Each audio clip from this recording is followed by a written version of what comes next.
అందరికీ నమస్కారం అండి. వృశ్చిక రాశి వారికి ఆగస్టు 1వ తేదీ శనివారం రోజు అనగా రేపటి రోజున దినఫలితాల ప్రకారం ఉదయం నుండి సాయంత్రం వరకు మీ జీవితంలో చోటు చేసుకునే అవకాశం ఉన్నటువంటి ముఖ్యమైన అంశాల గురించి ఇప్పుడు మనం వివరంగా తెలుసుకోబోతున్నామండి. ఈ రోజు కొన్ని ఊహించినటువంటి పరిణామాలు మీ దృష్టిని ఆకర్షించే అవకాశం అయితే ఉంది. ముఖ్యంగా చాలా కాలంగా ఎదురు చూస్తున్నటువంటి ఒక సమాచారం లేదా హఠాత్తుగా వచ్చేటువంటి ఒక ఫోన్ కాల్ మీ రోజును ప్రభావితం చేయవచ్చు. ఆ కాల్ ఉద్యోగం, కుటుంబం, వ్యాపారం లేదా వ్యక్తిగత విషయానికి సంబంధించినది ఉండవచ్చు. అయితే ఏ సమాచారం వచ్చినా తొందరపడి నిర్ణయం తీసుకోకుండా 1-2 సార్లు ఆలోచించి ముందుకు వెళ్ళడం చాలా మంచిది. అలాగే మీ పరిచయాల్లో ఎస్ అక్షరంతో పేరు ప్రారంభమయ్యే వ్యక్తి నుంచి సంప్రదింపు రావచ్చు. అలాగే అలాంటి వ్యక్తి గురించి ఏదైనా ముఖ్యమైనటువంటి చర్చ కూడా జరగవచ్చు. ఇది ప్రతి ఒక్కరికి ఖచ్చితంగా జరిగే విషయం కాదు. సాధారణ జ్యోతిష సూచన మాత్రమే భావించండి. ఆ వ్యక్తితో మాట్లాడేటప్పుడు ప్రశాంతంగా ఉండండి. ముఖ్యంగా ఆర్థిక విషయాలు, భాగస్వామ్య వ్యాపారాలు, నిర్ణయాలు లేదా వ్యక్తిగత సమాచారం పంచుకునే విషయంలో జాగ్రత్తగా వ్యవహరించండి. ఈ రోజు మీకు కొన్ని మంచి అవకాశాలు కూడా కనిపించే అవకాశం అయితే ఉందండి. కాబట్టి ప్రతి విషయాన్ని సహనంతో పరిశీలించి వివేకంతో నిర్ణయాలు తీసుకుంటే మీకు అనుకూలమైనటువంటి ఫలితాలు పొందే అవకాశాలు కూడా మెరుగుపడుతున్నాయన్నమాట. ఇప్పుడు ఉదయం నుండి సాయంత్రం వరకు గంటల వారీగా మీ దిన ఫలితాలు పూర్తిగా తెలుసుకుందాం. ఈ విశ్లేషణను చివరి వరకు స్కిప్ చేయకుండా వినండి. ఈ వీడియో మీ అందరికీ నచ్చితే తప్పకుండా లైక్ చేయడం మాత్రం మర్చిపోద్దండి. వృశ్చిక రాశి వారు మొట్టమొదటిసారిగా చూస్తున్నట్లయితే ఛానల్ని సబ్స్క్రైబ్ చేసుకుని నాకు మీ అమూల్యమైనటువంటి సపోర్ట్ అందిస్తారని మనస్ఫూర్తిగా కోరుకుంటూ ఇక ఈ వీడియో అనేది మొదలు పెడుతున్నాను. వృశ్చిక రాశి చక్రంలో 8వ రాశి అండి. రాశికి అధిపతి కుజుడు. ధైర్యం, పట్టుదల, ఆత్మవిశ్వాసం, రహస్యాలను తెలుసుకోవాలని ఆసక్తి రాశి వారికి ప్రధాన లక్షణాలుగా చెప్పబడతాయన్నమాట. విశాఖ నక్షత్రం 4వ పాదం, అనురాధ నక్షత్రం 1, 2, 3, 4 పాదాలు, జ్యేష్ఠ నక్షత్రం 1, 2, 3, 4 పాదాలు ఈ నక్షత్రాల్లో జన్మించిన వారు ఈ రాశి వారికి చెందుతారు.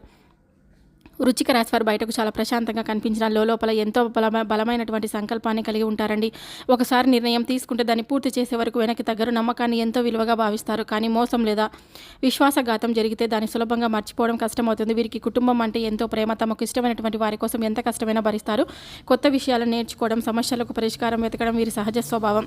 రేపటి రోజున ఎరుపు రంగు, మెరూన్ రంగు లేదా కాషాయం రంగులు ధరించడం శుభప్రదంగా భావిస్తారు. అదృష్ట సంఖ్యలు వచ్చేసి 9 మరియు 3. శుభదిక్కు వచ్చేసి రేపటి రోజున ముఖ్యమైనటువంటి పనులకు తూర్పు లేదా దక్షిణ వైపు దిక్కు ప్రయాణించడం శుభప్రదంగా భావిస్తారు. ప్రయాణ విషయంలో జాగ్రత్తలు వహించాల్సినటువంటి అవసరం అయితే తప్పకుండా ఉందండి. రేపటి రోజు ప్రయాణం చేసేవారు వాహన వేగాన్ని నియంత్రించాలి. బయలుదేరే ముందు అవసరమైన పత్రాలు, మొబైల్, పర్స్ వంటి వస్తువులు వెంట ఉన్నాయో లేదో ఒకసారి పరిశీలించండి. రాత్రి ప్రయాణం ఉంటే కనుక మరింత అప్రమత్తంగా ఉండండి. తొందరపాటు కంటే భద్రతకు ప్రాధాన్యం అయితే తప్పకుండా ఇవ్వండి. అలాగే ఆరోగ్యపరంగా చూసుకుంటే రేపటి రోజు పని ఒత్తిడి వల్ల అలసట, తలనొప్పి లేదా నిద్రలేమి వంటి సమస్యలు కలగవచ్చు. భోజనానికి సమయానికి భోజనం చేయడం, తగినంత నీరు తాగడం, విశ్రాంతి తీసుకోవడం మంచిది. ఆరోగ్య సమస్యలు కొనసాగితే వైద్యుడిని సంప్రదించడం ఉత్తమం. రేపటి రోజు చేయవలసినటువంటి పూజలు వచ్చేసి ఉదయం స్నానం చేసిన తర్వాత ఇంటి పూజా మందిరంలో దీపం వెలిగించి పరమశివుడిని స్మరించండి. అనంతరం సుబ్రహ్మణ్య స్వామి వారికి లేదా శ్రీ ఆంజనేయ స్వామి వారిని భక్తితో ఆరాధించండి. ఓం నమఃశివాయ అనేటువంటి ఈ నామాన్ని 108 సార్లు లేదా ఓం శ్రీ హనుమతి నమః అనేటువంటి ఈ మంత్రాన్ని 11 లేదా 21 సార్లు జపించడం వల్ల మనశ్శాంతి, ధైర్యం కలుగుతాయని భక్తులు కూడా విశ్వసిస్తారండి.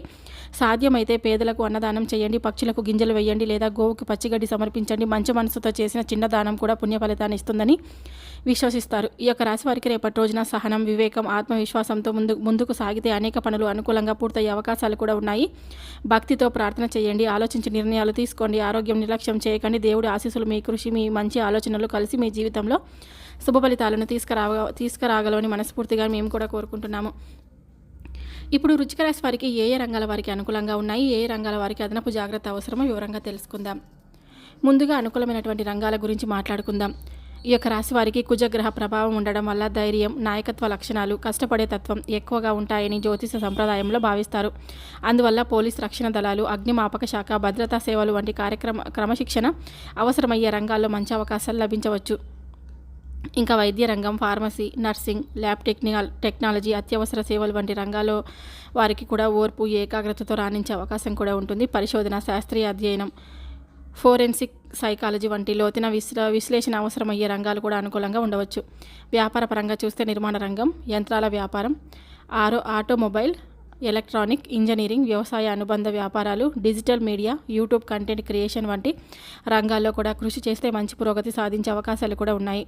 ఇక రేపటి రోజు అనుకూలంగా ఉండేటువంటి రంగాలు వచ్చేసి ఉద్యోగ ప్రయత్నాలు, ప్రభుత్వ సంబంధిత పనులు, వ్యాపార చర్చలు, విద్యా పరీక్షలు, సాంకేతిక మరియు డిజిటల్ పనులు, కొత్త నైపుణ్యాలు నేర్చుకోవడం, కుటుంబానికి సంబంధించినటువంటి ముఖ్యమైన నిర్ణయాలు అంటే ఆలోచించి తీసుకుంటే మంచిదన్నమాట.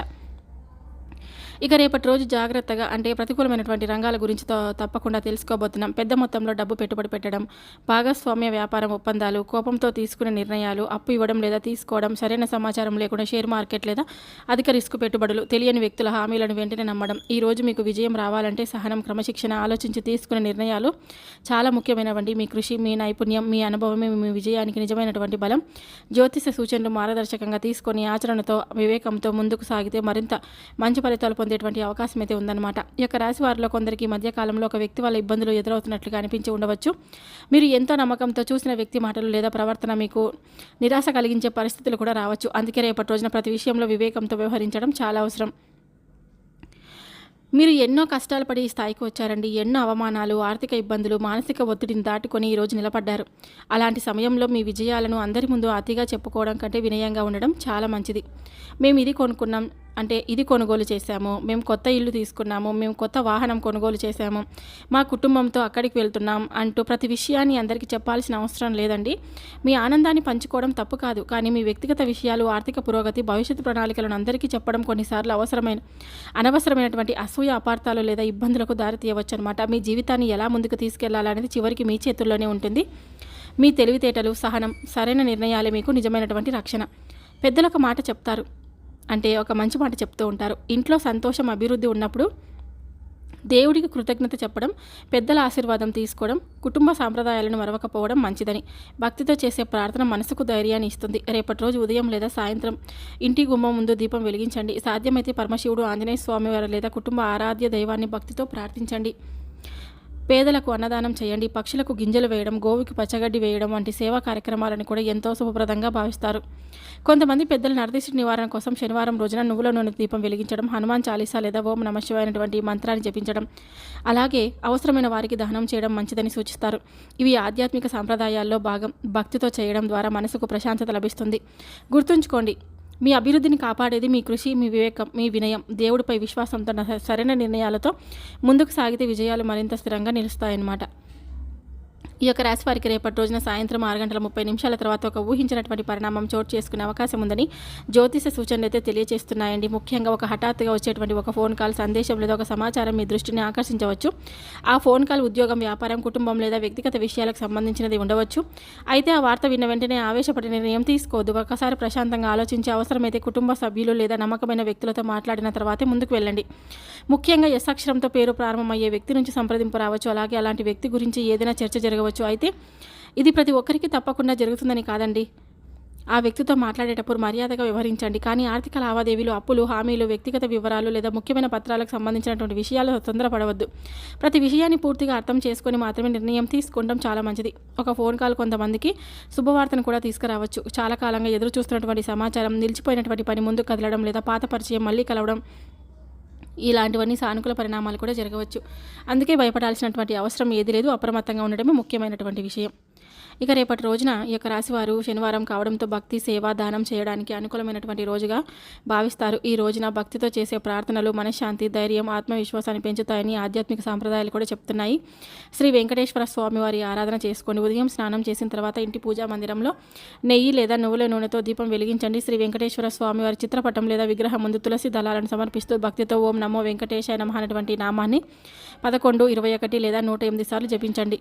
సాధ్యమైతే విష్ణు సహస్రనామం, శ్రీ వెంకటేశ్వర సుప్రభాతం లేదా గోవింద నామస్మరణం చేయండి. నైవేద్యంగా పాలు, అరటిపండ్లు, కిస్మిస్, బెల్లం లేదా పాయసం సమర్పించండి. శనివారం శ్రీ ఆంజనేయ స్వామి వారి ఆరాధన కూడా చేసుకోండి. శనివారం రోజున ఆంజనేయ స్వామి వారిని భక్తితో దర్శించుకోవడం ఎంతో శుభప్రదంగా భావిస్తారు. ఆలయానికి వెళ్ళగలిగితే స్వామివారికి సింధూరం, తమలపాకులు, వడమాల లేదా బెల్లం సమర్పించండి. హనుమాన్ చాలీసా లేదా శ్రీ ఓం శ్రీ హనుమతి నమః అనేటువంటి మంత్రాన్ని 11 లేదా 108 సార్లు జపించండి. ఆలయంలో 11 ప్రదక్షిణలు లేదా మీ ఆరోగ్యానికి సమయానికి అనుగుణంగా భక్తితో ప్రదక్షిణలు చేయవచ్చు. ముఖ్యమైనది సంఖ్య కంటే భక్తి. ఇక రేపటి రోజున గోసేవ కూడా చేసుకోండి. సాధ్యమైనంత వరకు గోశాలలో గోవులకు పచ్చగడ్డి, అరటి పండ్లు లేదా పశువులకు అనుకూలమైనటువంటి మేత అందించండి. గోశాల నిర్వహణకు మీ శక్తి మేరకు విరాళం ఇవ్వవచ్చు. జంతువులకు హాని కలగకుండా ప్రేమతో సేవ చేయడం కూడా గోసేవలో భాగమే. రేపటి రోజు చేయవలసినటువంటి దానాలు వచ్చేసి పేదలకు అన్నదానం, తాగునీటి ఏర్పాటు, విద్యార్థులకు పుస్తకాలు లేదా పెన్నులు, వృద్ధులకు పండ్లు లేదా అవసరమైన వస్తువులు, పక్షులకు గింజలు వేయడం. ఇక ఆరోగ్య సమస్యలపై సరైన వైద్య చికిత్సతో పాటు భక్తులు తమ విశ్వాసం ప్రకారం ప్రార్థనలు కూడా చేస్తారండి. పరమశివుడు అంటే మనశ్శాంతి, ధైర్యం కోసం ఓం నమః శివాయ అంటే జపించవచ్చు. శ్రీ ధన్వంతరి అంటే ఆరోగ్య శ్రేయస్సు కోసం ఓం నమో భగవతే వాసుదేవాయ ధన్వంతరాయ నమః అనేటువంటి మంత్రాన్ని జపించడం శుభప్రదంగా భావిస్తారనమాట. భక్తి, సేవ, దానం, మంచి ఆలోచనలు ఈ 4 మీ జీవితంలో సానుకూలతను పెంచే మార్గాలుగా భావించబడతాయి. చూశారు కదండి వృశ్చిక రాశి వారి ఈ వీడియో మీ అందరికీ నచ్చిందని అనుకుంటున్నాను. నచ్చితే తప్పకుండా లైక్ చేసి ఛానల్ని సబ్స్క్రైబ్ చేసుకొని నాకు మీ సపోర్ట్ ఇస్తారని మనస్ఫూర్తిగా కోరుకుంటే సెలవు తీసుకుంటున్నాను. సర్వే జనా సుఖినో భవంతు.